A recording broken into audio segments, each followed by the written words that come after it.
മക്കളുടെ അമിതമായ മൊബൈൽ ഉപയോഗത്തിൽ ഉത്കണ്ഠാകുലരായ രക്ഷിതാക്കളാണോ നിങ്ങൾ? അത് നിങ്ങൾക്ക് സമ്മർദ്ദമേറ്റുന്നുണ്ടോ? എങ്കിൽ ഈ വീഡിയോ അതിനുള്ളതാണ്, ആ വിഷയം ചർച്ച ചെയ്യുന്നതാണ്.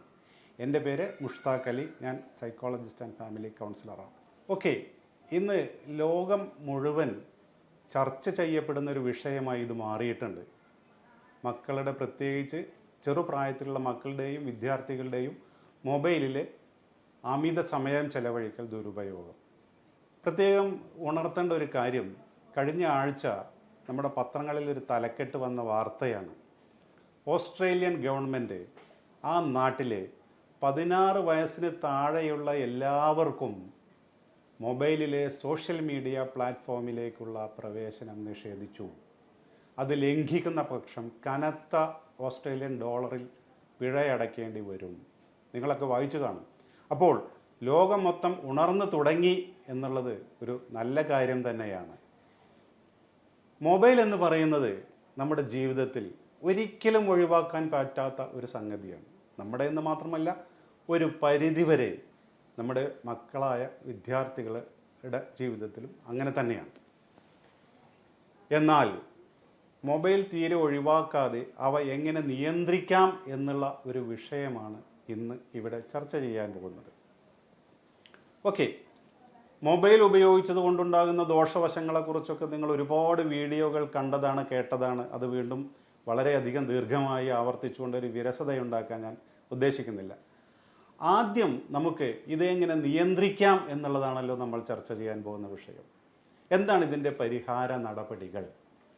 3 തലത്തിലാണ് ഇതിനെ നമുക്ക് പരിഹാര നിയന്ത്രണങ്ങൾ വേണ്ടത്.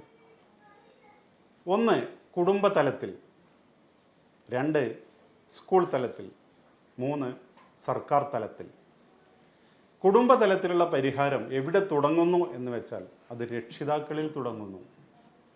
രക്ഷിതാക്കളായ നമ്മൾ ദീർഘനേരം മൊബൈലിൽ സമയം ചെലവഴിക്കുന്നവരാണെങ്കിൽ, നമ്മൾ മൊബൈലിന് അഡിക്റ്റുകളാണെങ്കിൽ, പിന്നെ എങ്ങനെയാണ് നമ്മുടെ മക്കളോട് നമുക്കത് ഉപദേശിക്കാൻ കഴിയുക?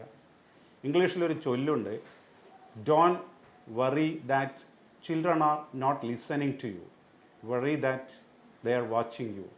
നിങ്ങളുടെ വാക്കുകൾ കുട്ടികൾ ശ്രദ്ധിക്കുന്നില്ല എന്നതിലല്ല നിങ്ങൾ ഉത്കണ്ഠപ്പെടേണ്ടത്, പകരം അവർ നിങ്ങളെ ശ്രദ്ധിക്കുന്നു എന്നുള്ളതിലാണ്. അതിനർത്ഥം നമ്മുടെ കയ്യിലുള്ള എല്ലാ പ്രവർത്തനങ്ങളും സാഗൂതം വീക്ഷിക്കുകയും അത് അതേപോലെ പകർത്താൻ കുട്ടികൾക്ക് പ്രത്യേകം ഒരു കഴിവുണ്ട് എന്നുള്ളതും നമ്മൾ ആദ്യമേ തന്നെ ഓർക്കേണ്ടതാണ്. നോക്കൂ, ഇന്നത്തെ കാലത്ത് പാരൻറ്റിങ് എന്ന് പറഞ്ഞാൽ, ഒരു പാരൻ്റ് ആകുക എന്ന് പറഞ്ഞാൽ നമ്മൾ ജീവിതത്തിൽ ഒരുപാട് കാര്യങ്ങൾ മനസ്സിലാക്കേണ്ടതും മുൻകരുതലെടുക്കേണ്ടതുമാണ് എന്ന കാര്യം ആദ്യമേ തന്നെ ഓർമ്മിപ്പിക്കുന്നു.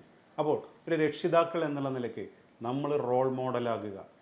നമ്മുടെ കയ്യിൽ മൊബൈൽ ഇരുന്നു കൊണ്ട് നമ്മുടെ കൊച്ചുങ്ങളോട് മൊബൈലോടെ വയ്ക്കേ, നീ മൊബൈൽ നോക്കരുത് എന്ന് പറഞ്ഞാൽ നടക്കാൻ പോകാത്ത കാര്യമാണ്. അപ്പോൾ അതുകൊണ്ട് നമുക്ക് ഈ അടിമത്തമുള്ളത് ആദ്യം ഉപേക്ഷിക്കുക. പിന്നീട് ചെയ്യാൻ കഴിയുന്ന കാര്യങ്ങൾ എന്തൊക്കെയാണ്? 1, no mobile zone, no mobile area വീട്ടിനകത്ത് പ്രഖ്യാപിക്കുക. ഡൈനിങ് ഹാളിൽ മൊബൈൽ ഉപയോഗിക്കരുത്, ഭക്ഷണം കഴിക്കുമ്പോൾ മൊബൈൽ ഉപയോഗിക്കരുത്, ബെഡ്റൂമുകളിലേക്ക് മൊബൈൽ കൊണ്ടുപോകരുത്. ഒരിക്കലും ബെഡ്റൂമിൽ മൊബൈൽ ഉപയോഗിക്കാൻ പാടില്ല. പിന്നെ എവിടെ ഉപയോഗിക്കാം? ലിവിങ് റൂമിൽ ഉപയോഗിച്ചോളൂ, ഡ്രോയിങ് റൂമിൽ ഉപയോഗിച്ചോളൂ, സിറ്റ് ഔട്ടിൽ ഉപയോഗിച്ചോളൂ. അങ്ങനെ നോ മൊബൈൽ ഏരിയകൾ പ്രഖ്യാപിക്കുക വഴി, ഇത് പ്രഖ്യാപിച്ചാൽ പോരാ, നമ്മളും കൂടി അത് പ്രാവർത്തികമാക്കണം. പ്രഖ്യാപിക്കുക വഴി കുറച്ച് നിയന്ത്രണങ്ങൾ വന്നു. അതേപോലെ തന്നെ നോ മൊബൈൽ ടൈം പ്രഖ്യാപിക്കുക. പ്രത്യേകം ശ്രദ്ധിക്കുക, വൈകിട്ട് നമ്മുടെ മക്കളൊക്കെ സ്കൂൾ വിട്ട് വന്ന് പഠനത്തിന് ഇരിക്കുന്ന സമയത്ത് വീട്ടിൽ ആരും മൊബൈൽ ഉപയോഗിക്കരുത്. അത് കർശനമായി നടപ്പാക്കുക. രാത്രി എന്ന് പറയുന്നത് നോ മൊബൈൽ ടൈമാണ്. പ്രത്യേകിച്ച് ഉറങ്ങാൻ പോകുന്നതിന് 1-1.5 മണിക്കൂർ മുമ്പ് മൊബൈൽ നോക്കിയാൽ നമ്മുടെ ഉറക്കത്തിൻ്റെ ഹോർമോണായ മെലാറ്റോണിൻ എന്ന ഹോർമോണിൻ്റെ ഉൽപ്പാദനത്തെ അത് ബാധിക്കുകയും തന്മൂലം നമ്മുടെ ഉറക്കത്തെ ബാധിക്കുകയും ചെയ്യും. ഉറക്കം തടസ്സപ്പെട്ടാലോ, നല്ല ഒരു ഉറക്കം കിട്ടിയില്ലെങ്കിലോ പിറ്റേന്ന് ക്ലാസ്സിൽ ഈ വിദ്യാർത്ഥിക്ക് ക്ലാസ്സുകൾ ശ്രദ്ധിക്കാൻ കഴിയില്ല, അദ്ദേഹത്തിന് ക്ഷീണമുണ്ടാകും. അപ്പോൾ നോ മൊബൈൽ സോണായി, നോ മൊബൈൽ ടൈമായി. ഇനി നിങ്ങൾക്ക് നിങ്ങളുടെ വീടുകളിൽ 2-3 കുട്ടികളുണ്ടെന്ന് വിചാരിക്കുക. ഈ കുട്ടികളൊക്കെ വല്ലാതെ മൊബൈൽ കയ്യിലെടുക്കുന്നവരാണെങ്കിൽ മാസത്തിൽ 1 ദിവസമോ മാസത്തിൽ 2 ദിവസമോ നോ മൊബൈൽ ഡേ ആയി നിങ്ങൾക്ക് പ്രഖ്യാപിക്കാവുന്നതാണ്. അങ്ങനെ പ്രഖ്യാപിച്ചാൽ മാത്രം പോരാ, ആ ദിവസങ്ങളിൽ വളരെ അത്യാവശ്യമായ മൊബൈൽ കോളുകൾ ഒഴികെ മറ്റൊന്നിനും നിങ്ങൾ മൊബൈൽ കയ്യിലെടുക്കാൻ പാടില്ല.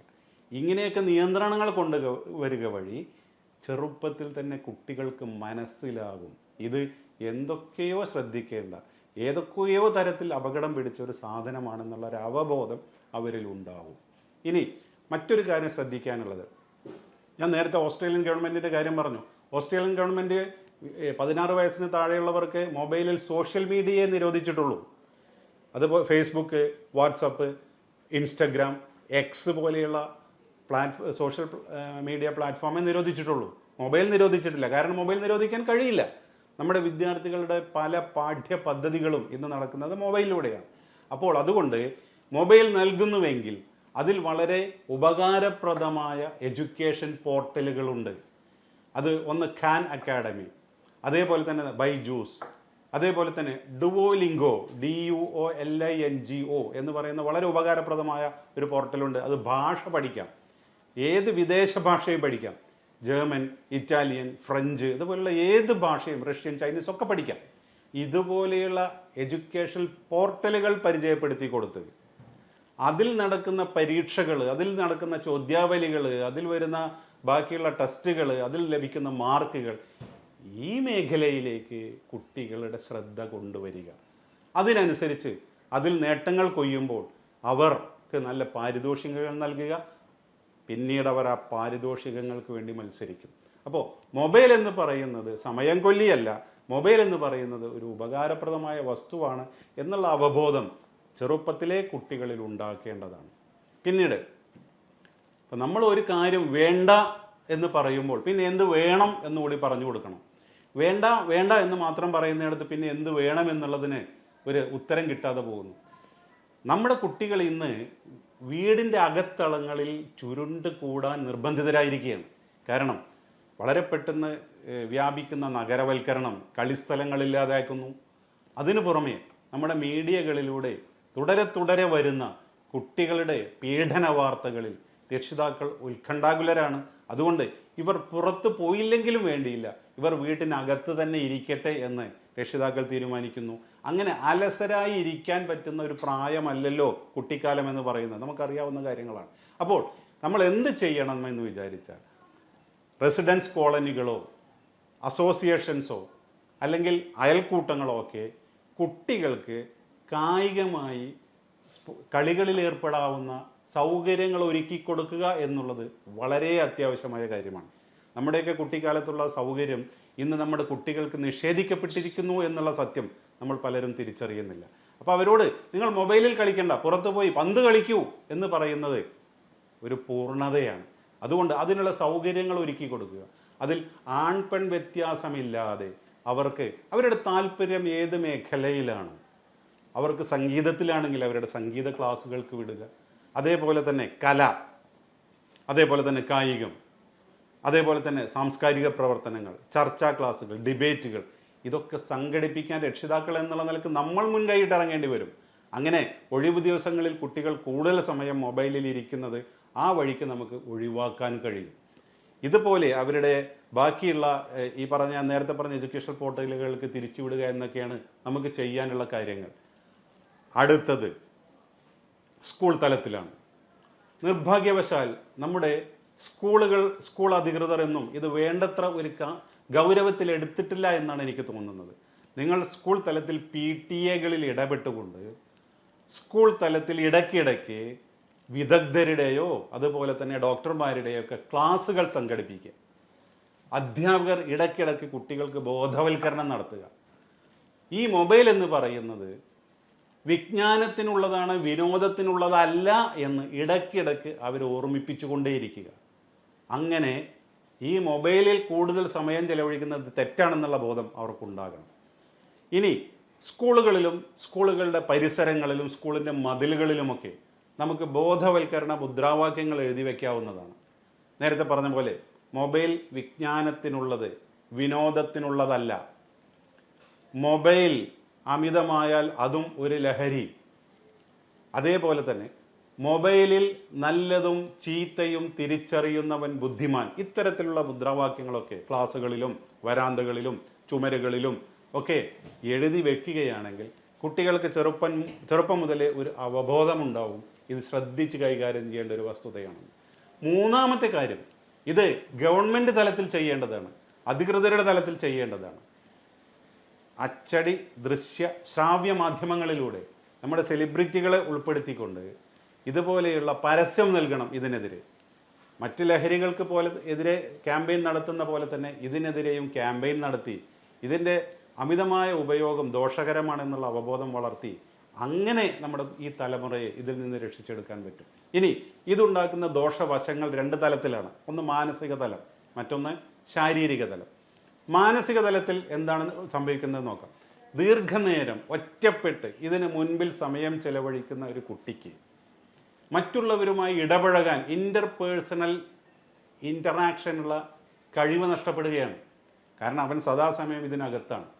അതേപോലെ തന്നെ ഭാഷാ വികസനം തടസ്സപ്പെടുന്നു എന്ന് വിദഗ്ധർ കണ്ടെത്തിയിട്ടുണ്ട്. കാരണം കുട്ടി സംസാരിക്കുന്നില്ലല്ലോ, കുട്ടി മൊബൈലിനോട് സംസാരിക്കുന്നില്ല.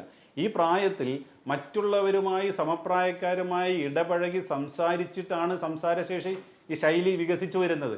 അതിനുള്ള അവസരം നഷ്ടപ്പെടുന്നു. അതേപോലെ തന്നെ കുട്ടി കൂടുതൽ നേരം കാണുന്നത് വളരെ അക്രമാസക്തമായ കാർട്ടൂണുകളും അതേപോലെയുള്ള കാര്യങ്ങളുമാണെങ്കിൽ ഇടയ്ക്കിടയ്ക്ക് ഇത് അവൻ്റെ സ്വഭാവത്തിൽ പ്രതിഫലിക്കാൻ തുടങ്ങുന്നു. അതേപോലെ തന്നെയാണ് കുട്ടി കരയുമ്പോൾ, കുട്ടി വാശി പിടിക്കുമ്പോൾ നിങ്ങൾ ആ വാശി അവനെ ശാന്തനാക്കാൻ വേണ്ടി മൊബൈൽ നൽകുകയാണെങ്കിൽ എന്താണ് ചെയ്യുന്നത്? അയാളുടെ ഇമോഷണൽ ഔട്ട്ബേസ്റ്റിൽ നിന്നും കരകയറി സ്വയം നിയന്ത്രിതനാകാനുള്ള അയാളുടെ കഴിവിനെയാണ് നിങ്ങൾ ഇല്ലാതാക്കുന്നത്. ഒരു കാരണവശാലും അങ്ങനെ ചെയ്യരുത്.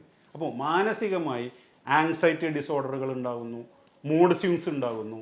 അതേപോലെ തന്നെ അയാൾക്ക് അറ്റൻഷൻ സ്പാൻ കുറയുന്നു, ഒരു കാര്യത്തിൽ കൂടുതൽ ദീർഘനേരം ശ്രദ്ധിച്ചിരിക്കാനുള്ള കഴിവുകൾ കുറയുന്നു എന്നെല്ലാം പഠനങ്ങൾ തെളിയിച്ചതാണ്. അതുകൊണ്ട് മൊബൈൽ എന്ന് പറയുന്നതിന് ഇങ്ങനെ കുട്ടികളുടെ മാനസിക വശത്തെ തളർത്താനുള്ള ശേഷിയുണ്ടെന്ന് കൂടി തിരിച്ചറിയുക. അടുത്തത് ശാരീരികമായ വസ്തുതകൾ. കൂടുതൽ നേരം ശാരീരികമായി ഉണ്ടാകുന്ന ദോഷങ്ങളാണ്. കൂടുതൽ നേരം ഇതിലേക്ക് നോക്കി ഇരിക്കുക വഴി ഈ കുട്ടികൾക്ക് ഐ സ്ട്രെയിൻ ഉണ്ടാകുന്നു, കണ്ണിന് വിഷമതകൾ ഉണ്ടാകുന്നു. കുറേ കാലം കഴിയുമ്പോൾ അവരുടെ കാഴ്ചക്ക് മങ്ങലുണ്ടാകുന്നു. ഇമ വെട്ടാതെ ഇമ ചിമ്മാതെ ദീർഘനേരം ഇരിക്കുക വഴി ഡ്രൈ ഐ ഉണ്ടാകുന്നു, കണ്ണുകൾക്ക് ഇറിറ്റേഷൻ ഉണ്ടാകുന്നു. ഇതേപോലെ തന്നെ ഞാൻ നേരത്തെ പറഞ്ഞ പോലെ രാത്രി കാലങ്ങളിൽ ഇത് നോക്കുക വഴി മെലാറ്റോണിൻ്റെ ഉൽപ്പാദനം കുറയുക വഴി ഉറക്കം നഷ്ടപ്പെടുന്നു, പിറ്റേന്നത്തെ ക്ലാസ്സിൽ ശ്രദ്ധ നഷ്ടപ്പെടുന്നു. ഇനി ENT ഡോക്ടർമാരുടെ ഒരു കോൺഫറൻസിൽ അവതരിപ്പിച്ചൊരു പ്രമേയം എന്ന് പറയുന്നത് നോയ്സ് ഇൻഡ്യൂസ്ഡ് ഹിയറിംഗ് ലോസ്, അമിത ശബ്ദം കാരണം ഉണ്ടാകുന്ന കേൾവിക്കുറവ്, കേൾവി നഷ്ടം. അതിലൊരു വിഷയം ഇയർഫോൺ ദീർഘനേരം ഉപയോഗിച്ചതുകൊണ്ട് കേൾവി തകരാറുണ്ടാകുന്നു എന്നുള്ളൊരു വസ്തുതയാണ്. അതുകൊണ്ട് നിങ്ങൾ ഇതേപോലെ ഞാൻ നേരത്തെ പറഞ്ഞ പോലെ ഉപകാരപ്രദമായ കാര്യങ്ങളാണ് കുട്ടികൾ മൊബൈലിൽ നോക്കുന്നതെങ്കിൽ പോലും അവർക്ക് ഇയർഫോൺ നൽകരുത്. രണ്ട് കാര്യങ്ങളാണ്. ഇയർഫോൺ നൽകുമ്പോൾ അവരെന്തിലൂടെ കടന്നു പോകുന്നു എന്ന് നമുക്ക് തിരിച്ചറിയാൻ കഴിയാതെ പോകും. രണ്ട്, ദീർഘനേരത്തെ ഇയർഫോണിൻ്റെ ഉപയോഗം കാരണം അവർക്ക് കേൾവി ശക്തി കുറയുന്നു. അടുത്തതായിട്ട് സംഭവിക്കാൻ പോകുന്നത് ഈ നെക്കിന് വേദനയുണ്ടാകുന്നു. കാരണം ഒരേ മൂവ്മെൻറ്റിലുള്ള നോട്ടമാണ്, ഒരേ മൂവ്മെൻറ്റിലുള്ള ഇരുത്തം കാരണം ബോഡി ബാക്ക് പെയിൻ ഉണ്ടാകുന്നു. മാത്രവുമല്ല കായികമായി കുട്ടി തീരെ അധ്വാനിക്കാതെ കൂടുതൽ സമയം മൊബൈലിൽ ഇരിക്കുക വഴി അയാളുടെ ശരീരത്തിൽ കലോറികൾ അടിഞ്ഞുകൂടി അയാൾക്ക് ഒബീസിറ്റി ഉണ്ടാകാനുള്ള സാധ്യതയുണ്ട് എന്നും പഠനങ്ങൾ തെളിയിച്ചിട്ടുണ്ട്. ശാരീരികമായ വസ്തുതകൾ മനസ്സിലാക്കുക, മാനസികമായ വസ്തുതകൾ മനസ്സിലാക്കുക. ഉപകാരപ്രദമായ ഏതൊരു സംഗതികൾക്കും ഉപദ്രവകരമായൊരു വശമുണ്ടെന്ന് മനസ്സിലാക്കുക. നിയന്ത്രിക്കാനേ കഴിയൂ, ഒഴിവാക്കാൻ കഴിയില്ല. പ്രത്യേകം ശ്രദ്ധിക്കുക. ഈ കാര്യങ്ങളിൽ നിന്ന് ശരിയായ പാഠം ഉൾക്കൊണ്ടുകൊണ്ട് പരിഹാരം കണ്ടെത്തുക. Thank you. ബൈ.